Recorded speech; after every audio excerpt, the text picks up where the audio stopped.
Group 2 మిత్రులారా, cutoff ఆలోచనలకు కటీఫ్ చెప్పండి, ప్రిపరేషన్ను పరిగెత్తించండి. మిత్రులారా, గ్రూప్ 2 ప్రిలిమ్స్కి సంబంధించి రాష్ట్ర వ్యాప్తంగా కొన్ని డౌట్స్. కటాఫ్ ఎంత? లాస్ట్ టైం లాగా 1:100 ఇస్తారా, 1:50 ఇస్తారా, 1:25 ఇస్తారా, 1:15 ఇస్తారా అనేటువంటి ఆలోచనలు సర్వత్రా ఉన్నాయి. వాటి గురించి డీటెయిల్డ్గా డిస్కస్ చేయడంతో పాటు ఏం చేస్తే మీరు విజేతగా నిలుస్తారనేది చాలా ఇంపార్టెంట్.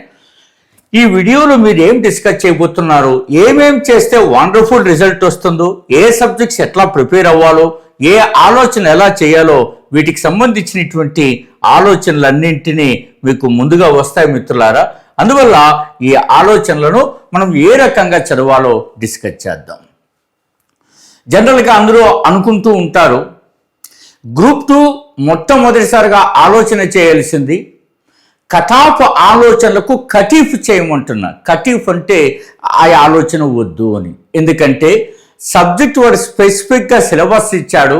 సిలబస్లో గ్రూప్ 2 ప్రిలిమ్స్లో మనకందరికీ తెలుసు 5 భాగాలు, ప్రతి భాగానికి 30 మార్క్స్ చొప్పున 150 మార్క్స్కు ఉంటాయి అన్నది. అయితే మినిమంలో మనం ఎన్ని తెచ్చుకోవాలా అనేటువంటి ఆలోచన, కటాఫ్ ఎంత అనే ఆలోచన పక్కన పెడితే 80 మార్క్స్ మీరు స్కోర్ చేసుకోగలిగితే సేఫ్ అంటే సేఫ్ కాదు, చాలా రక్షణాత్మక స్థితిలోకి మీరు వెళ్ళిపోతారు. అంతే తప్ప భయపడాల్సినటువంటి అవసరం లేదు. అందులో 10 తగ్గినా ఇబ్బంది లేదు, 20 తగ్గినా ఇబ్బంది లేదు. సరే, అవి తర్వాత క్వశ్చన్ పేపర్ను బట్టి కదా మనం కటాఫ్ కానీ ఆలోచన కానీ అప్పుడు చేస్తాం. కానీ ముందస్తు అంచనాలు ఏంటి? ఒక 80 మార్క్స్ టార్గెట్ పెట్టుకోండి. అనవసరమైన ఏమిటి, హిస్టరీ నుంచి ఎవరైనా 20 తీసుకురావచ్చు కదా, ఇండియన్ సొసైటీ నుంచి తప్పంటే తప్పు ఒక 15 అన్న తేవచ్చు కదా, అక్కడికే 35 అయిపోయి కదా. జాగ్రఫీ నుంచి ఎవరైనా 20 తేవచ్చు, అక్కడికే మనకు 55 అయిపోయి కదా. కరెంట్ అఫైర్స్ ఎంత అన్యాయమైన 15 అన్నా చేయవచ్చు కదా, అక్కడికే మనకు 70 అయిపోయి కదా. ఎంత అన్యాయమైన రీజనింగ్లో 10 అన్నా చేయవచ్చు కదా, అక్కడికే 80 అయిపోయి కదా. ఇవన్నీ నార్మల్గా ముందస్తు అంచనా. అందుకే నీవు ఎలాగుండాలా, ఈ ఆలోచనలకన్నిటికీ కటీఫ్ చెప్పాలా. ఈ వీడియో అందుకే చేస్తున్నాను. జనరల్గా నేను అన్ని సబ్జెక్ట్ వీడియోసే చేస్తాను. ఎక్కడ లభ్యమైనటువంటి రీతిలో అనేక ఆలోచనలు చేసి, మాకున్న పిహెచ్డి పరిశోధన చేసే అనుభవంతో అనేక ఆలోచనలు చేసి ఇచ్చాను మీకు. దయచేసి ఈ వీడియో మీరు కనుక గమనిస్తే మీరు గమనించండి, ఎంత మాకున్నటువంటి స్కిల్తో 3 దశాబ్దాల అనుభవంతో మనం చేస్తున్న ఇది. నిన్న కాకతీయుల చాప్టర్ నుంచి ప్రత్యేకంగా ఎక్కడెక్కడ వచ్చాయో మీకు విశ్లేషణ చేశాను, ఏమేం చేయాలి చేశాము. అట్లాగే లాస్ట్ టైం అనేక వీడియోస్లో ప్రిలిమ్స్లో history, geography, Indian society, current affairs అన్నీ అందించాను. మరి స్టాండర్డ్ బుక్స్ ఎంపిక చేసుకోమంటున్నాను. ఇప్పుడు నేనేం చెప్తున్నానో మీరు గమనించండి. ఇలా చేయండి, వండర్ఫుల్ రిజల్ట్ వస్తుంది అనేటువంటి. ఎలా చేయాలో వండర్ఫుల్ రిజల్ట్ వస్తుంది. మీరు హిస్టరీ చదవండి, 30 వస్తాయి. పాలిటీ చదవండి, 70-75 మెయిన్స్లో వస్తాయి. ఏపీ హిస్టరీ చదవండి, 70-75 వస్తాయి. ఎకానమీ చదవండి, 70-70 వస్తాయి. ఏంటది? అట్లా చెప్పినట్టు మాత్రాన రావు. దాని యొక్క సైడ్కి మనం అనేక డైరెక్షన్స్ తీసుకోవాల్సి ఉంటుంది. రైట్ మిత్రులారా, అందుకే నేను చెప్తున్నా, సరైన మార్గదర్శకత్వంతో మీరు ముందుకెళ్ళడానికి ప్రయత్నం చేయండి. అందులో మీరు వెళ్ళగలిగితే డెఫినెట్గా ముందుకు వెళ్తారు. మీరు ఏదైనా prelims come mains test series, ఇందులో మెయిన్స్ డిస్ప్లే అవుతుంది. అనేక మూల గ్రంథాల నుంచి తీసుకుని వాటిలో గుజ్జును తయారు చేసి ఇస్తున్నటువంటి స్టేట్స్ మీరు శ్రీ మేఘనా థింక్ ట్యాంక్ యాప్ డౌన్లోడ్ చేస్తే ఖచ్చితంగా కూర్చొని తయారు చేసింది. ఎక్కడైనా సరే మీరు అర్థం చేసుకుంటారు.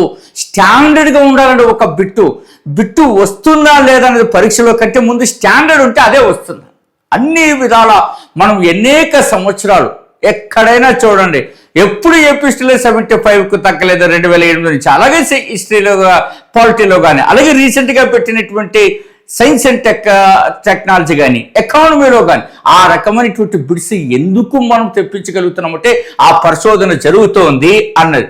మీకు ఇంకా కానీ ఆలోచన చేస్తే ఇది మెయిన్స్ టెస్ట్ సిరీస్, ఇంకా మీరు ఆంధ్రుల సాంఘిక చరిత్రలో ఒక అద్భుతమైనటువంటి ఆ పాఠ్యాంశాలను 25 మంది మూల గ్రంథాల నుంచి తీసుకొని వస్తున్నటువంటి ఆ స్టాండర్డ్ని చూడండి. విశ్లేషణ చూడండి, చెప్తున్నటువంటి అంశాలు చూడండి. ఎస్, తనకు అనుభవం ఉందా లేదా, చెప్పేటువంటి అంశాల పట్టు ఉందా లేదన్నది మీకే అర్థమవుతుంది మిత్రులారా. అదే రకంగా మీరు గ్రూప్ 2 ఫుల్ కోర్స్కి మెయింటైన్ చేయవచ్చు. అలాగే టాపిక్ వైజ్ టెస్ట్ సిరీస్, అట్లాగే మీరు వీటన్నిటికీ కూడా డెమో అండ్ పీడిఎఫ్ చూడండి. ఇక్కడ ఇచ్చిన వాట్సాప్ రిక్వెస్ట్ పెట్టండి. డౌన్లోడ్ యాప్ శ్రీ మేఘన థింక్ ట్యాంక్. ఇది మనం టెస్ట్ సిరీస్ ప్రిలిమ్స్కి సంబంధించినటువంటి అంశాలు. రైట్ మిత్రులారా, ఈ పుస్తకాల యొక్క సరళని కూడా మీరు గమనిస్తారు. అనేకమైనటువంటి మూల గ్రంథాల నుంచి తయారు చేసినటువంటి ఒక అద్భుతమైనటువంటిది. రైట్. ఇంకా నేను కానీ మీకు చెప్తున్నా, వీటికి సంబంధించి విస్తృతమైనటువంటి విశ్లేషణలకి ఇప్పుడు మనం వెళ్తున్నాం. మీరు అనేక రకాలుగా చేయండి. ఎలా చేస్తే వండర్ఫుల్ రిజల్ట్ వస్తుంది మిత్రులారా. చూడండి, ఇందులో మీరు కానీ గమనిస్తే సబ్జెక్టుకు 2 చొప్పున స్టాండర్డ్ బుక్స్ చొప్పున ఎంపిక చేసుకోండి. మీరు ఎప్పుడు కూడా స్టాండర్డ్, మీరు ఎన్ని మార్కెట్ పుస్తకాలను కొనుక్కోండి, తప్పులేదు. కానీ స్టాండర్డ్ బుక్స్ చదవకపోతే మనము తల్లి లాంటి స్టాండర్డ్ బుక్స్ను వదిలేస్తున్నాం. అవునా? తల్లి ఎప్పటికైనా అన్యాయం చేస్తుందండి మనకి? లేదు కదా. మనకి ఎంత ముఖ్యమైనటువంటి అంశం స్టాండర్డ్ బుక్స్. మీరు ఎందుకు స్టాండర్డ్ బుక్స్ భయపడతారో మీకు అర్థం కాలేదనుకుంటే ఒక 5 సార్లు చదవండి, దానంతకదే అర్థమవుతుంది. మనకు ఆ స్టాండర్డ్ అర్థమవుతుంది. దయచేసి ఆ పుస్తకాలు కొనడానికి ఏమీ పెద్ద డబ్బులు కావు, అవి కొని పెట్టి కనీసం చూడాల్సిందే. రైట్. ఏపీ హిస్టరీ పాలిటీ ముందు పూర్తి చేయాలా? ఆ చైన్ కూడా ఎలా చేయాలా? 2008, 2011, 2016, 2019, 2025 5 సార్లు గ్రూప్ 2 నోటిఫికేషన్కి వస్తే 5 క్వశ్చన్ పేపర్లు బయటకు వస్తే 5 క్వశ్చన్ పేపర్లు కానీ మీరు పరిశీలిస్తే PYQs అంటారు. అందులో ఎక్కడ బిట్ ఇచ్చాడు, ఎలా ఇచ్చాడు, స్టాండర్డ్ ఎలా పెంచుకుంటూ పోతున్నాడు అని మనకు అర్థమవుతుంది. ఉదాహరణకు ఒక గుణగ విద్యార్థిని తీసుకోండి. సాధారణంగా ఫస్ట్ ఏం అడిగాడు, గుణగ విద్యార్థితుడు అసలు పేరేమిటి అని అడిగాడు. ఆ తర్వాత గుణగ విద్యార్థితుడి యొక్క మనకు సాధించిన విజయాలు, ఆ ప్రాంతాల పేర్లు అడిగి ఒక బిట్ అడిగాడు. ఆ తర్వాత త్రిపుర మర్త్య మహేశ్వర అనే బిరుదు ఎవరికి ఉంది అని అడిగాడు. ఆ తర్వాత మనకి గుణగ విద్యార్థితుడి యొక్క శాసనాలు ఇచ్చి ఆ శాసనాలు ఉన్న పద్యం పేరు ఏమిటి అని అడిగాడు. నెక్స్ట్ లెవెల్ అడుగుతాడని ఊహించగలిగిన వాడే గ్రూప్ 2 విజేత అవుతాడు. ఈ రకమైనటువంటి ఆలోచన, ఈ రకమైనటువంటి ధోరణి మనకు లేకపోతే ఏ రకంగా ముందుకెళ్తాం మిత్రులారా మనం? కాబట్టి ఇది చాలా అవసరమైనటువంటి చర్య. అంతే తప్ప ఏదో బుక్ తీసుకోవడం, కూర్చోవడం, మనకు నచ్చినట్టు చదవడం కాదు. అనాలిసిస్లోకి వెళ్ళండి, చాలా డీప్గా వెళ్ళండి, వాటిని పట్టించుకోండి. ఇది చదువు తప్ప మీరు ఏమి లాస్ అవ్వరు. ఒక పాయింట్ చదువుకుంటే ఏమైనా ఎక్కువ అవుతుందండి? ఏం కాదు కదా. ఉదాహరణకు కాకతీయుల కాలంలో కుల సంఘాలకు సమయము అని ఏమంటారని అడిగాడు. సమయాలని అంటారు. ఈసారి ఎలా అడగచ్చని బిట్టి నీకు తెలియకపోతే ఎలాగా? సమయసేనా పోతే అనేటువంటి పదాన్ని ఏ శాస్త్రంలో ప్రస్తావించారని అడగచ్చు కదా. అట్లాగే పాలిటివ్ ఓరియంటేషన్ కూడా గట్టిగా కూడా మనం ముందుకెళ్లాల్సినటువంటి అవసరము ఉన్నది. భారత రాజ్యాంగ సభలో తొలి దళిత సభ్యురాలు ఎవరు? మహిళా సభ్యుల్లో మీరు 15 మంది ఉన్నారని చెబితే తొలి దళిత మహిళ ఎవరు అని అడగడానికి ఛాన్స్ ఉందా లేదా? మనం చదవాల్సిన అవసరం ఉందా లేదా? విమెన్ రిప్రజెంటేషన్ బిల్లు వచ్చిన ఈ సమయంలో భారత రాజ్యాంగ సభలో మహిళల గురించి ప్రస్తావించకుండా ఉండి ఉంటాడా అనేటువంటి ఆలోచన మనకు రాకపోతే ఇంకా గ్రూప్ 2 ప్రిపరేషన్ ఎలా మనం పరిగెత్తించాలనేటువంటి వాస్తవాన్ని కూడా మీరు గుర్తుపెట్టుకుంటారు.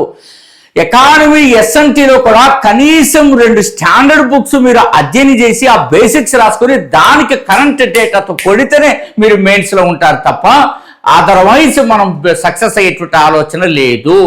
55 ఏపీస్టులు ఎవరికైనా వస్తాయండి. 65 రావడం గ్రేట్ అండి, 70 రావడం గ్రేట్ అండి, 72 రావడం గ్రేట్ అండి. లాస్ట్ టైం మనం 71 తీసుకొచ్చామండి. ఇలా మీరు చేయాలండి.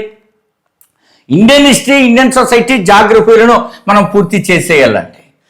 ఇందులో ఫస్ట్ సింపుల్గా మనకు చదువుకుంటూ రండి. ఫస్ట్ ఒక లెవెల్ చదువుకుంటూ వెళ్ళిపోండి. 2వ లెవెల్ అండర్లైన్ చేసుకుంటూ పక్కాగా చేసుకుంటూ రండి. సింపుల్గా కొంచెం నోట్స్ మేకింగ్ చేసుకోండి. కరెంట్ అఫైర్స్ను ఇప్పుడు మీరు చదవద్దండి. నోట్స్ కావాలంటే తయారు చేసుకోండి. ఆగస్టు నుంచి దాన్ని చదవండి. ఇప్పుడు ఉదాహరణకు పద్మ అవార్డ్స్ ఇప్పుడు చదివనుకోండి. ఏంటి పద్మ అవార్డ్స్ని 2026 జనవరి నుంచి మనం ఈ సంవత్సరం ఎండింగ్ వరకు ఎవరైనా గుర్తుపెట్టుకుంటున్నా. ఒక సాధారణ నోట్స్ తయారైపోతే దాన్ని చదవడం 15 డేస్లో చదివేయించాను. అందుకే నేను శ్రీ మేఘన థింక్ ట్యాంక్ విద్యార్థుల గైడెన్స్లో కూడా నేను ఖచ్చితమైనటువంటి విధానాలతో ఉన్నాము. దానికి సంబంధించిన కరెంట్ అఫైర్స్ ఇలా తయారవుతుంది. సో కాబట్టి ఇట్లా తయారైన తర్వాత మనం చదవడం ఈజీ అవుతుంది. దయచేసి గమనించండి. సో ఇంకా మనం 28 స్టేట్స్ తీసుకుని 9 రకాల సబ్జెక్ట్తో కూడా మనం తయారు చేస్తున్నాం. అంటే సబ్జెక్ట్ అంతా ముందుకు వచ్చేస్తారు. మీరు అట్లా చదవడానికి ఇష్టపడరు కదా. సో చివరిగా సైన్స్ అండ్ టెక్నాలజీ, ఎకానమీలను కరెంట్ డేటాతో మీరు జూలై ఆగస్టు నుండి చదవడం ప్రారంభించాలి. అర్థమవుతుందండి. దానికి కూడా ఎగ్జామ్ ప్యాటర్న్ గమనించండి. లాస్ట్ టైం నేను ఏ రకంగా చెప్పామో అదే రకమైన బిట్స్ రావడానికి కారణం ఏమిటి అంటే గవర్నమెంట్ వెబ్సైట్స్ పైన ఆధారపడండి. గవర్నమెంట్ వెబ్సైట్లో చదవడానికి మీకు ఇబ్బంది అయితే అందులో కోర్ పాయింట్స్ చదవండి. కోర్ పాయింట్స్ ఎలా చదవాలో మాలాంటి ఎక్స్పర్ట్స్ నిరంతరము యూట్యూబ్ వీడియోలో చెప్తూనే ఉంటాము. కాబట్టి అవి గమనించండి, గమనించుకొని ముందుకు రండి. ఈ రకమైనటువంటి స్ట్రాటజీస్తో మీరు ముందుకు వస్తే ఎందుకు ఫెయిల్ అవుతారండి? ఇప్పటి నుంచి కటాఫ్ ఎంత అని చెప్పేసి కటాఫ్ ఏదో పెరిగిపోతుంటే ఏమీ పెరగదు. లాస్ట్ టైం ఒక ప్రిలిమినరీ పేపర్ చాలా టఫ్ వచ్చింది. ఇండియన్ సొసైటీ మరి తిరుగులేదు, కరెంట్ అవ్వ తిరుగులేదు, ఏంటి అవ్వ బిట్లా అని అన్నారు. ఇవాళ నేను అనాలిసిస్ చేసి చూపించాను చూడండి. అందులో ఎలాంటి వాళ్ళైనా 10 మీరు ఈజీగా చేయవచ్చు, కానీ చేయలేరు కదా. లాస్ట్ 18 కటాఫ్ ఏంటండి అది? అంటే ఎంతగా మీరు మిస్లీడ్ అవుతున్నారో చూడండి. So don't mislead. సరైనటువంటి ఆలోచన, సరైనటువంటి గైడెన్స్, సరైనటువంటి యొక్క ఆ ప్రామాణికతతో మీరు ముందుకెళ్తే సక్సెస్ మీదవుతుంది. All the very best. మీ డాక్టర్ గోపాల్ డి.